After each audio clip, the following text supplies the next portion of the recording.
The Radio Forest Podcast. Forest is Gary Hoey. Hey, there you are, man. How you doing? Happy holidays. Oh, man, same to you. Happy holidays, brother. Thank you. You got your guitar nearby and plugged in? Coming okay? Yeah, I hear you great. Let's hear a little bit of that Angels We Have Heard on High version you just released. Yep, absolutely. Let's how about a little bit of that?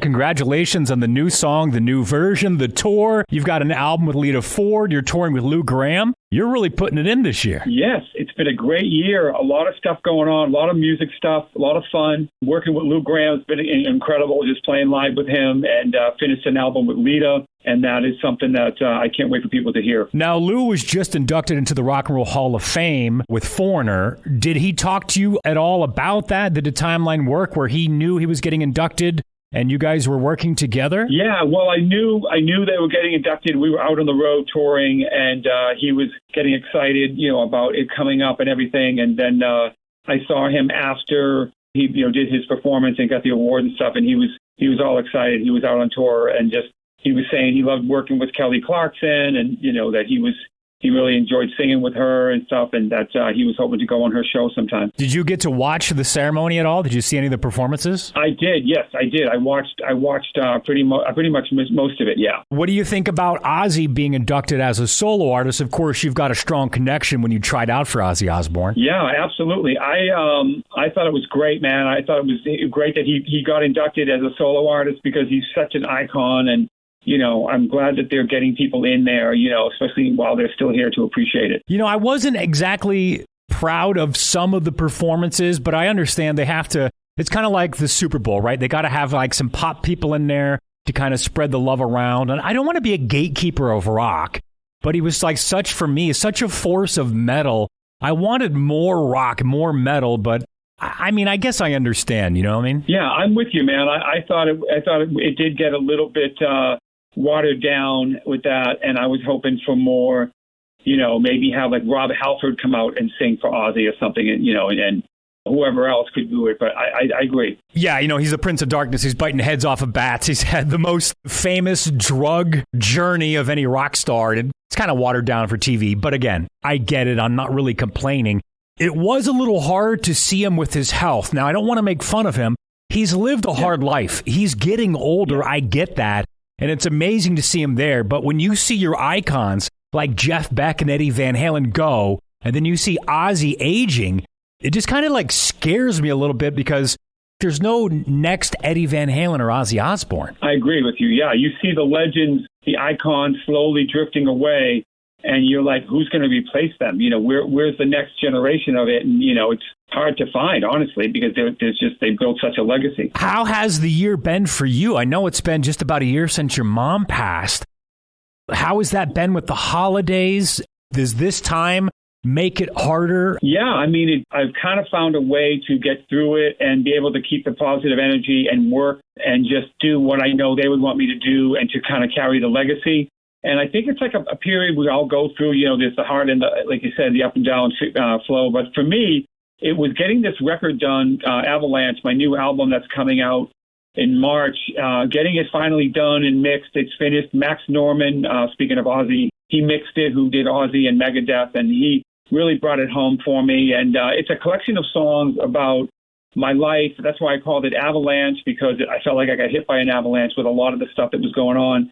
And so this album is long overdue, but it turned out just the way I wanted. There's a song called Dear Mama that I wrote for my mom, which is on the record. And there's some other just really heartfelt rock songs. It's not a blues album. It feels good to be back to my roots as far as that goes. So if it's not blues, is it more rock-based? Is it just kind of, how would you put it in a category if you had to? There's a mix of a lot of things, but overall, it's like the title track, Avalanche, sounds a bit like Led Zeppelin, like early Led Zeppelin, Bad Company.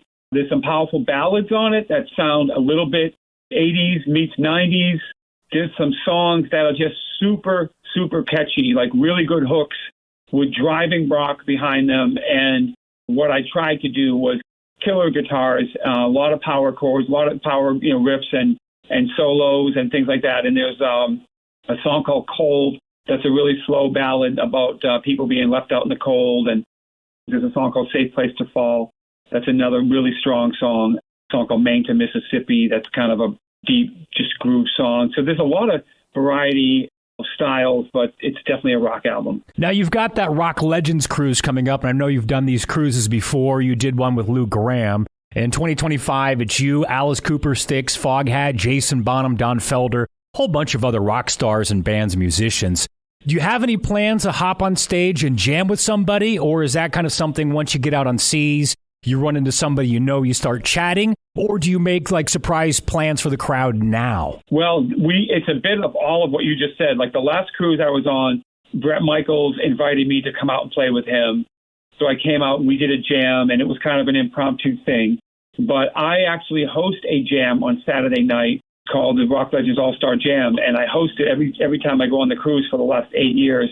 We get all kinds of people from the ship that are performing. We invite them to play. Some come, some don't. Some get too drunk and they never make it.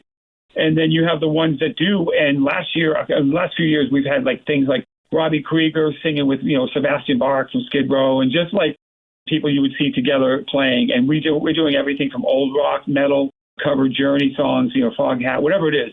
We just have a good time. That's such an impressive lineup. Jason Bonham kind of stands out to me, being a huge, massive Zeppelin fan. But what are some of your big wish lists for this cruise to get on that All-Star Jam? Well, I think for me, Alice Cooper would be amazing. I know his drummer is a friend of mine. He played with me before, Glenn Sobel, so he'll probably come down. The guys in Styx, it would be great if they could come down. I like Blackberry Smoke. Robin Trower is one of my heroes. Jeff Skunk Baxter, I've played with him before. Oh, yeah. So I would hope he would come down. And Jason, of course, it would be amazing if he came out. And he's been up there with Sammy Hagar before they've come out to jam, so I'm hoping he will. Well, it's Gary Hoey, Angels We Have Heard on High. He's got a new version out. He's got his holiday tour going on right now, but I know you've got your guitar nearby. I'm kind of like hesitant to ask this. I'm worried I'm going to fail. Can you hit me with some classic rock and see if maybe I can guess what you're playing? I'm worried now that I said that I won't know any of these, but I know with your history and the songs the bands that we've been talking about, I might be able to pick out a couple. Yeah, absolutely. Let me give you a few and see where we go with this. Okay, so let's start off. We'll go with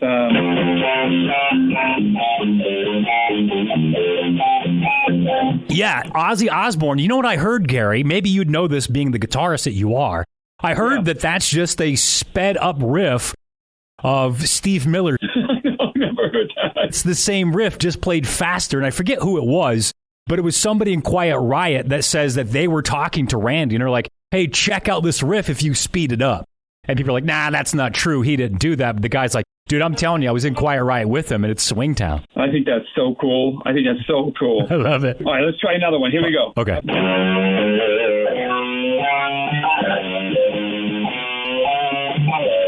Yeah, you got Heartbreaker, Zeppelin. I love it. I love Zeppelin so much. It's just, you can play the chords on the guitar, but the inflection that you have and the bending, it's just perfect, man. You nailed it. Thank you, man. All right, how about if we go with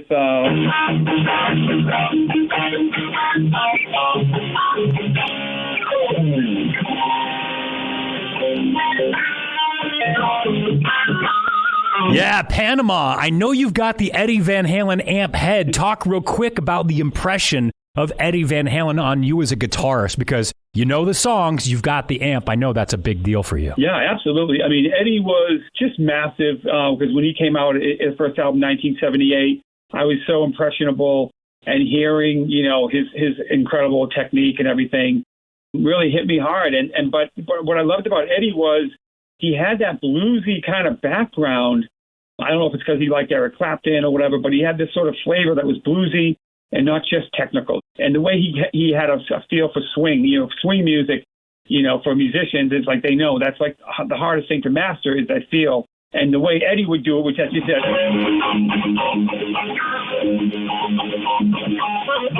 the way he just had the sound just bounce was big on me, and his tonality, obviously. So when he came out with his signature amp, Fender came to me with the version 3 and said, do you want to check this out? And I did, and I was blown away. And I actually have one. They can't even trace the serial number. So I go back to the very first ones that came out. So you've got like one of the early versions. Is it the amp? Is it the head? Is it a combo? What do you have? I have like a 100-watt head, 3 channels. That was one of the it was not the prototype, but it was one of the early production runs. The serial number, they couldn't even trace it when I gave it to them. I was like, they're like, where'd you get that?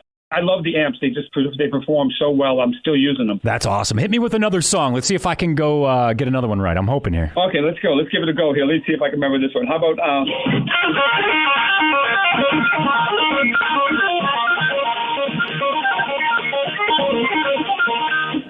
I don't know. You've got me stumped. I'm going to be embarrassed. What is it? I was trying to play Rush, that song. Oh, yeah. Yes. Limelight. Yeah, it is Limelight. You're dead on. Here's the thing with me with Rush is the guitar for me in my memory is the third part of the band. Maybe the fourth because it's Geddy's vocals. It's that bass and keyboards. Maybe it's fifth because you've got vocal, bass, keyboards, and then the world's greatest drummer. I oftentimes underlook Alex's guitar work, and I think just in the last 5 years, I've seen him do a couple of interviews and play a couple of songs. So I think it's just my lack of paying attention to what he's doing because of the rest of the band is so huge. Well, that makes a lot of sense. I was never a huge Rush fan, honestly, growing up. I loved the music and I loved their stuff, but I was more straight ahead classic rock. All right, let me try another one for you. How about something more straight ahead? How about this?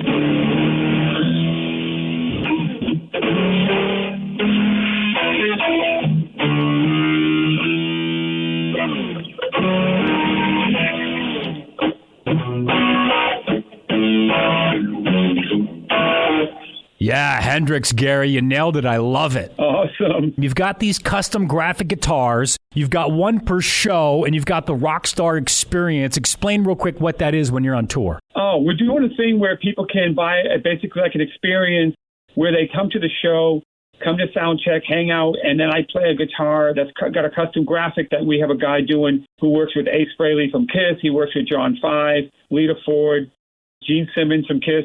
Basically, they get to take this guitar home that I'm going to play on stage for a song, and then it becomes their unique, one-of-a-kind graphic guitar that they get to keep. Okay, wrapping up real quick, do we have a release date for Avalanche? Yes, Avalanche will be out in March 2025, and can't wait to get it out, man. It's long overdue, but people are, I think, going to really enjoy it. Do you have a release date for the new Lita Ford album that you're part of? You know what? She is working on that. I have not got the actual date from her yet. Well, Angels We Have Heard on High, new holiday song out from Gary Hoey. We talk to him every year. He's on tour right now and also the Rock Legends Cruise in 2025. Gary Hoey, great to talk to you again, man. Thanks for playing your guitar and chatting with me. Oh, thank you, brother. It was a really fun interview, man. Merry Christmas. Happy New Year to everybody.